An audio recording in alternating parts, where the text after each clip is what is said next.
Hello and welcome back to Moonee Valley Voices, the local podcast where we shine a light on great people in our community doing wonderful things. It's been a while since our last episode, but today I'm super excited to be chatting to Steve Alessio.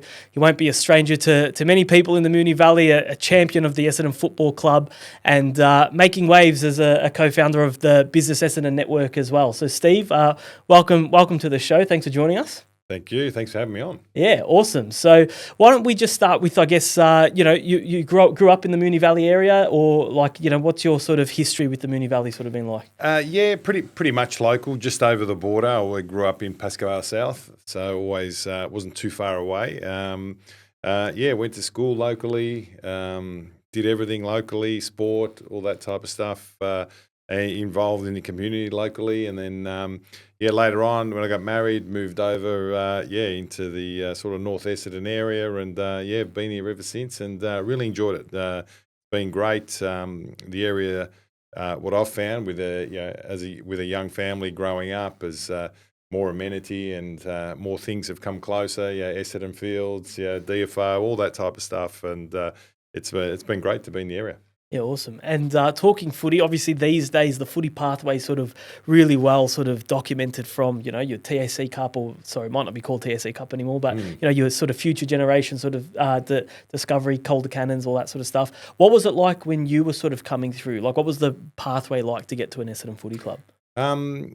These days, it's a dedicated pathway. You go through sort of Vic Metro 16s, and then it's Coach League now. So so you go through that under 18 pathway, and then hopefully into the draft system, and then if you're not drafted, I think there are a lot more opportunities with add-on training lists, pre-season draft lists, and mid-season drafts and that type of stuff to still get into the system, whether you're at 18 or later on in age.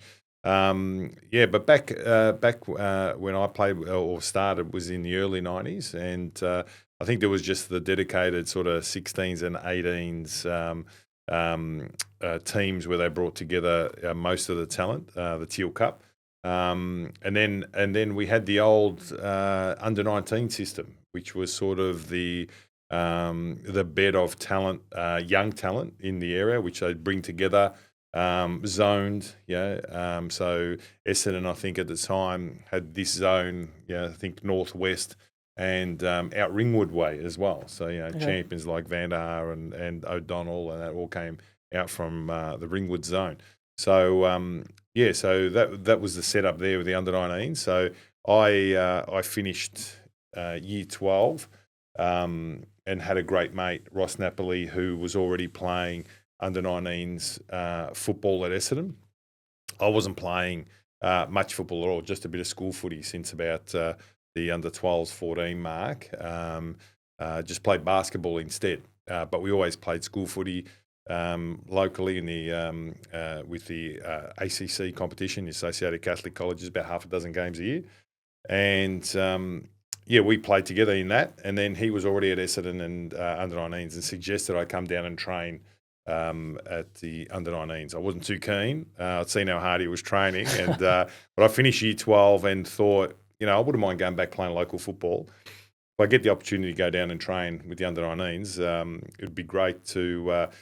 Train over summer, get fit, get stronger, hopefully, and then once they cut the lists and I'm gone, I'll be fit for local footy. So it was pretty, So basically, cut a long story short, I walked in off the street. So what they used to do was invite 70 or 80 of the best local kids come into the under 19 system that pre-season, and then go through that process of working out their top 40, their list for the year. So I walked in. The coach at the time was a great fella, Ray Jordan, or many might know him as Slug Jordan. He just small man but big stature, big voice, very commanding. And I walked in, and Ross introduced me to him, said, this is my mate from school, and he's looked at it, he goes, you're not on the list. I said, he said I could come down and train. They looked me up and down and said, join the group and stuff. Anyway, 5 minutes into the first session, we're doing skill work and running around, and Slug Jordan, he yelled out to my mate in the drill, Rossi, come here, like that. And I'm thinking, we're doing the drills, and I'm watching out of the corner of my eye them having a discussion on the sidelines, and I'm thinking, oh, geez, here we go. I'm 5 minutes into my training session. I think they're going to boot me out. And anyway, my mate jogged back into the drill, gave me the wink, and said, they want to know who you are, and how come you're not part of their recruiting process. And the reason why was because I wasn't playing footy. I wasn't playing local footy. I was playing basketball. So I hadn't been identified from a talent point of view. So we finished got through the session, and then later on they open up the Melway, ask you where you live and work out if you're in the zone and what zone. And fortunately enough, I was one street away from the North Melbourne zone. So I was zone to Essendon. If I was one street over, I would have been in the North Melbourne zone. So even if they had have liked you and wanted to sign you, if you were in that next street, they wouldn't have been able to touch you, basically. Well, I think officially they wouldn't have been able to, but I back in the day there was things like, have you got an uncle who lives in Essendon, or have you got someone there, or that type of stuff. But we didn't have to do any of that. We actually couldn't find the street at the time because when they opened the Melways, they had this like big black text there as the zone. Right. There, and the actual texture, the thickness covered the street in the Melway. So I'm saying, well, it's definitely under there. Yeah. So they had to work out which side of the texture it was on there. But anyway, it was good. That was 1990, and I managed to walk out in 2003. So it was really, really great time to be there. Yeah, and what do you remember of your debut? Tough debut. Princes Park, 1992. Start off at fullback on Steve Kernahan, a fantastic player. It was. I just remember the closeness of the crowd back then. And how a full Princes Park, and I experienced it a little bit with Windy Hill in the reserves, like that second half of the reserves. The people would file in, and it started to get real chock. So you get a bit of a taste of it at Windy Hill, but playing at Princes Park for the first time, debuting there was amazing. Not the best game. I think Kernahan kicked 6 on me up until about halfway through the third quarter. Yeah. Didn't feel too bad later on. They put Terry Danaher on and kicked another 3 on him, I think, or something like that. So, but anyway, it was probably a bit strategic. They put me in the ruck and stayed there for the next 13, 14 years. So. Awesome. And like you played through a really interesting, I guess, time for AFL. Recently heard you sort of interview an old teammate of yours, James Hurd, at the last Business Essendon breakfast, and you guys were talking about, when you started in the game, it was semi-pro. People coming through the ranks were either getting qualified in trades or working in different sort of jobs to supplement what was coming in through footy, and you sort of played through that real, professionalism of the game. What were some of the major changes that you saw as a player, sort of from your debut to the time you retired? Yeah, early 90s, the game was still semi-professional. Most of us still worked or studied. And then about mid-90s, there was a new collective bargaining agreement with the AFL, between the Players Association and the AFL, and basically pushed a lot of the players towards professionalism. I think the clubs wanted to go that way too. What was interesting about it was, even though we became, in a sense, professionals, I don't think at the time the clubs realised what that meant as well. It was, once we'd made that transition from starting training at 5 o'clock, what we used to do, to rocking up there at 8 or 9 o'clock in the morning, we've got our full day's training like they do now. That there was a lot of dead time. So we'd do a session in the morning, and then there'd be like a 2 or 3 hour block over lunch, come back or be around the club, and then do our weights or conditioning and that type of stuff. So it was, I think early days there was a lot of working out what does professionalism actually look like in AFL. But then it just constantly improved, and I think one of the good things about AFL, especially through that late 90s period, was it became very cutting edge on the sports science side of things, and led the way with many sports. I remember one pre-season we actually went to the AIS and really did a deep dive on sort of their strength and conditioning and recovery practices. And then we were able to implement a lot of that into our training and the way we recovered and stuff. So, it's very much at the forefront, I think, in that area. And, the game, I think, has benefited from it.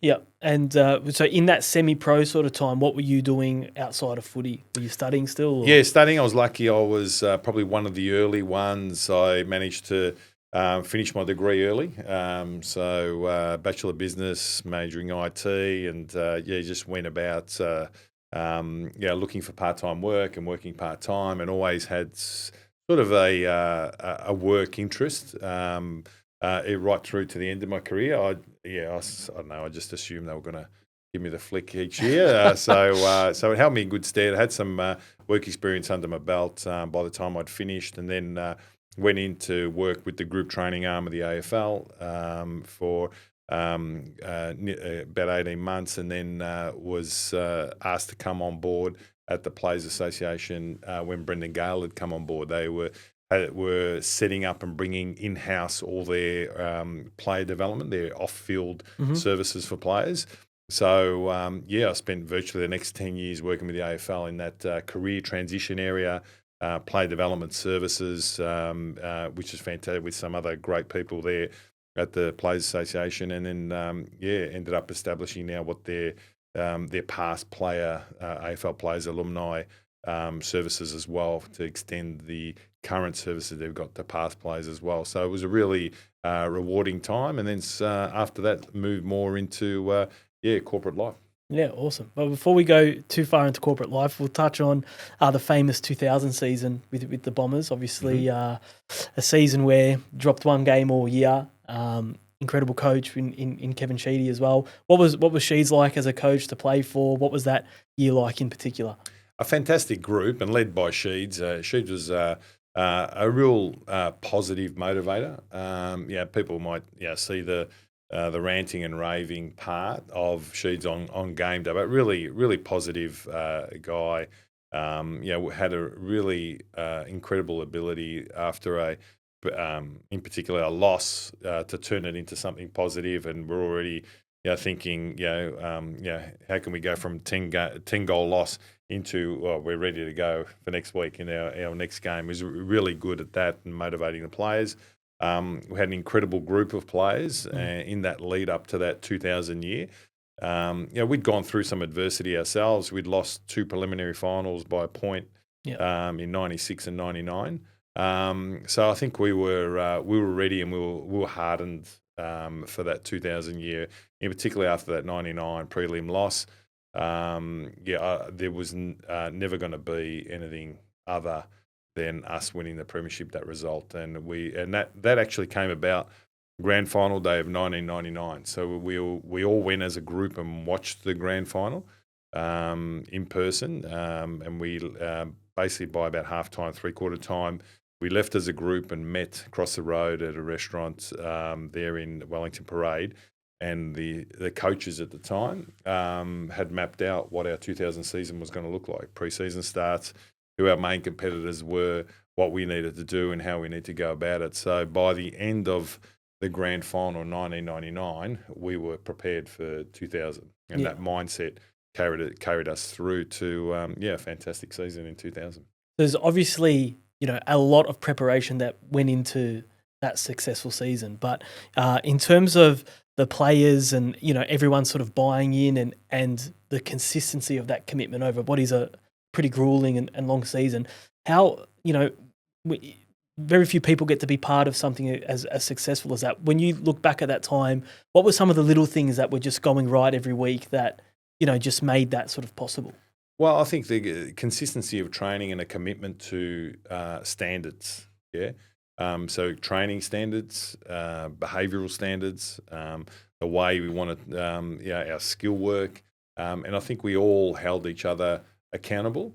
And I say that not in a sort of a forceful way, but we would make sure we'd pick up each other if we saw one of us slacking off. We'd always be encouraging each other.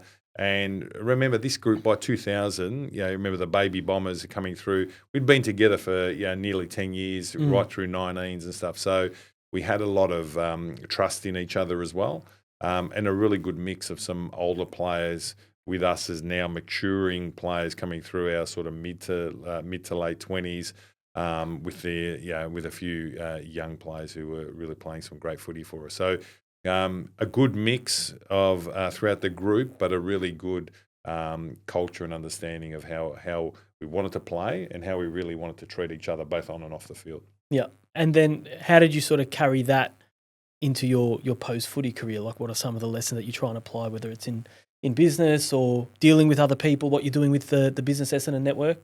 Yeah, look, I always found myself, I wasn't the greatest player in the team and very lucky to be surrounded by some real champions in the team. But I thought what I was really good at is bringing the boys together. Our training and during team meetings, or being able to have a joke when it was required, reading the mood of the group, and being able to really get that enjoyment, making sure you don't lose the enjoyment of it, because it can be a pretty harsh environment, can be very very taxing at times. So I probably needed that for my own self to get through all the training. So I thought, if I needed it, probably some of the other blokes needed it too. So that was sort of the role I played, and it really helped me, I think, post footy around that ability to develop relationships, especially relationships in business, and really connecting with people. You do. People do business with people, yeah. So, and I think in business owners or whatever, they might even choose a supplier who's a little bit more expensive, or the service might be not very similar, but they'll choose the person they want to do business with. So it was that ability to connect with people and help people connect more broadly it was a big thing that I took out of my footy career. And being an AFL footballer, you get to meet and relate to a lot of different people at a lot of different levels of society. So on a weekly basis, we'd be talking to CEOs of multinational companies, right through to just your punter off the street who loves footy. And that ability to relate to all those people on all those different levels, I thought, for me in particular, held me in good stead post my footy career. So, so from that point of view, and then we've dovetailed it into our business networking group, Business Essendon. Myself and Jordan Leask have worked together in corporate sales in the past, and we thought, it's a lot of business owners, especially SMEs. Find it tough out there. They're so hard working in the business. How can we help, one, facilitate connections for them from a business point of view, but also give them a bit of an outlet to relate to other business owners in the same position, because it can be pretty lonely at times when you're trying to, you're flat out running a business. How can we help support that? And so we've developed the network. It's been growing rapidly. It's been fantastic to be a part of, and what's been really, really great to see is the ability of our business owners and directors to share their war stories with others in the room and relate. And I think a lot of them have found that really good to be a part of. We've obviously started talking a little bit about Business Essendon. It's a network I'm super excited to be a part of as a business owner myself. Can you talk us through the genesis of that? Like, the conversations you were maybe having with Jordan, and why you felt like, this pocket of Melbourne was maybe what it was lacking from a networking point of view, and what you sought to sort of bring to the table with Business Essendon? Yeah, as I said, Jordan and I, we worked in corporate sales and worked in that business development area some time ago together, and have always kept in contact since then, and shared our own war stories when it comes to doing business and meeting people in business. And when we thought that perhaps there was a little bit of a gap in the market where those small to medium business owners can have a forum where they can one, share their war stories, two, connect with others, help facilitate business, and provide some education as well. So we've had this great breakfast series that we've been rolling out throughout the year. And it's all we try to make the foundation of it, deliver some real good education around business or whatever it may be, and hopefully that helps them when they come to the breakfast whilst they're connecting and developing further relationships. So, so it's been really good so far, and we're looking to grow it. And your part of it, Matt, has been great with, I think a lot of people would have seen on social media the content that we've been producing, and it's been fantastic to get that message out there. No, thanks. Well, you make it easy because the events are great. They run on time. There's excellent guests that are attending. So we've sort of got the two types of events. So we've got the breakfasts, which are sort of a chance for the wider network, I guess, to come together and hear from some great guest speakers. But I think one of the really interesting concepts I've seen in this network is that smaller sort of industry-specific roundtable that you guys run. So I think you've done 2 so far, one sort of more of a property one more of an accounting sort of financial services type one. And that's really, I guess, a chance for more related, businesses within the same industry to sort of come together and talk to maybe different challenges they're facing, different opportunities. How have you sort of felt those have gone? Yeah, well, the first couple of breakfasts, we're bringing everyone together, and when there's a big group or a big audience, it can be hard to get around and talk to people. So we acknowledge that, but we think there's some value in bringing everyone together, and it allows us to deliver some real education to everyone at a degree. And our last breakfast at Essendon BMW was fantastic. Michael Baker, the dealer principal there, was fantastic. Said, well, let's bring the network to our dealership. So it was a fantastic venue to be a part of. And then, so you've got that broader network, which at times can be a bit harder to get to know everyone. So we thought, how can we start really connecting groups of like-minded and perhaps like industry or complementary industry people and business owners together? So we have these round tables in the boardrooms of our different participants who are part of the network. And it's been really good. So there are some really good stories. I help facilitate the discussion while we're in there, direct it where it may be. Probably the concern for me early days and Jordan with these round tables was, would it become a little bit salesy? And we wanted to make sure it wasn't like a typical sort of network at times that I've been to in the past where people give their 20 or 30 second elevator spiel and this is what we do and this is what So and to our surprise, it was really, really good. It was just guys basically and business owners just talking around the table around what they're finding difficulties or interesting. And our last one we had, AI was a massive point of interest for all our business owners and how that's going to be, how it can be applied to their businesses. So I think our next big breakfast, it'll probably be focused on AI and innovation in business. Yeah, it's sort of been an interesting parallel. A lot of discussions around that technology piece, that AI piece, but at the heart of, I guess, what the network's doing is sort of still showcasing the importance of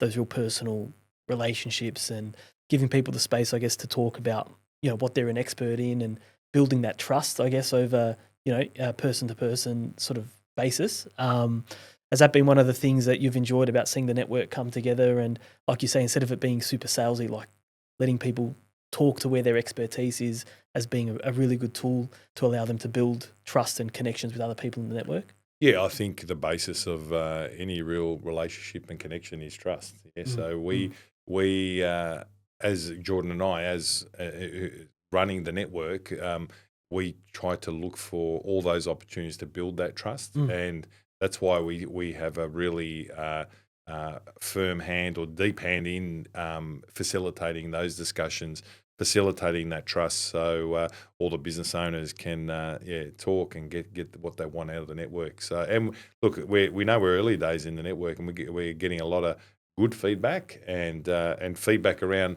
what the owners and directors want to see in the network. So we're not limited to what's been done before, and we really want to make it something special in this northwest area of Melbourne.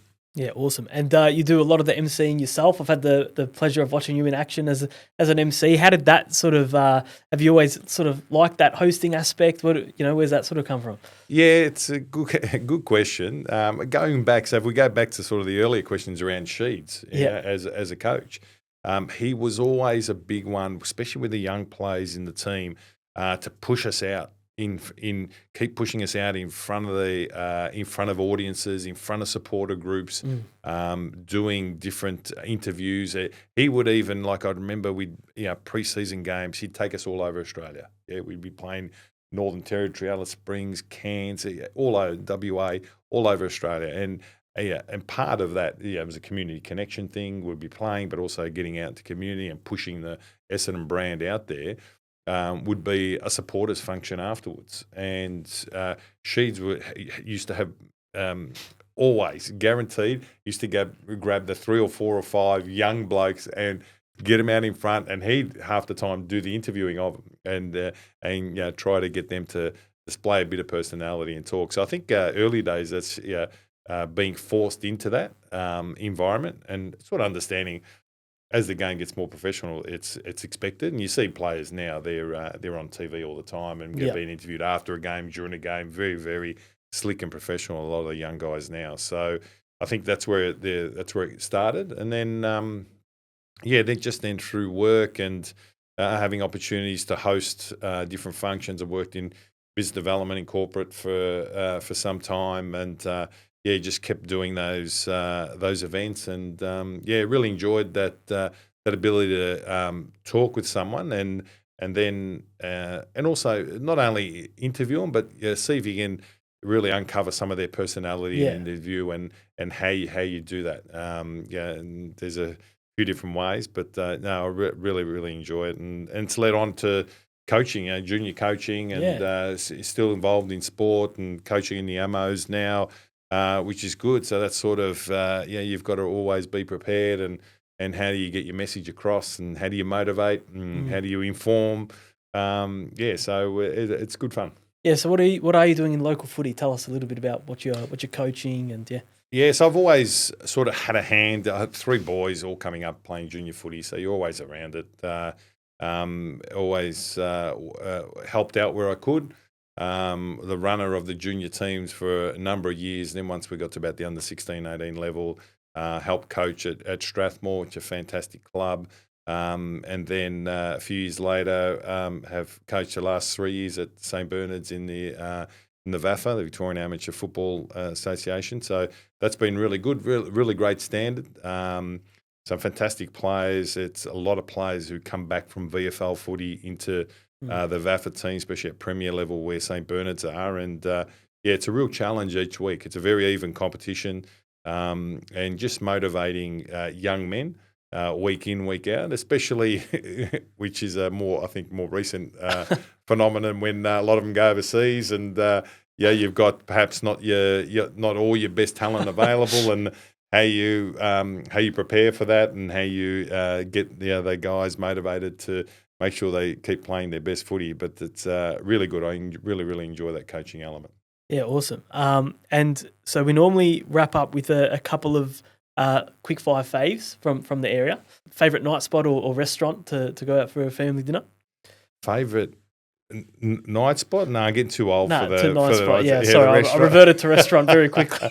Look, I really enjoy Hall Street in Moonee Ponds. There's just such a good selection there. So whether it's meat, Asian, whatever it is, I really enjoy or the wine bar. I just really enjoy getting up there and making a choice when I get there. Yeah, no, there's plenty to choose from. Did you have you've coached at a few of them, but any favourite local sports clubs or anyone you want to plug in the sports space? Oh, look, obviously St Bernard's where I'm coaching. It's a fantastic club, and it's been great to be a part of it. Some super people, as was like Strathmore Footy Club coming up through juniors, made a lot of great friends through there. I love my soccer, my football. I love wandering down to watch an Essendon Royals game on a Friday night. Fantastic atmosphere, great food, great team, and great facility there as well. So so I've got them, and also I love watching netball as well. I'm lucky enough my niece plays at a pretty high level at netball, so I get to watch a few of those games as well. So it's good fun. Oh, awesome. So just wrapping up, maybe talk to us about how any local business owners might get involved with the Business Essendon network. Where do they go? Who do they talk to? businessessendon.com.au. You can get some more info there. great network. As I said, it's focused on the Northwest, really hyper-focused for our businesses here, and what's happening in this area. Some really good people who live and work in the area, part of the network. I think, our last breakfast was 120 odd, and that was like with 30 of our members overseas at the time. So it's only getting bigger, which is great. So all the info and the contact information, businessessendon.com.au. Perfect. Well, Steve, thank you so much for joining us today and sharing a bit of your insights from your footy career and obviously what's happening at Business Essendon. Thanks, Matt.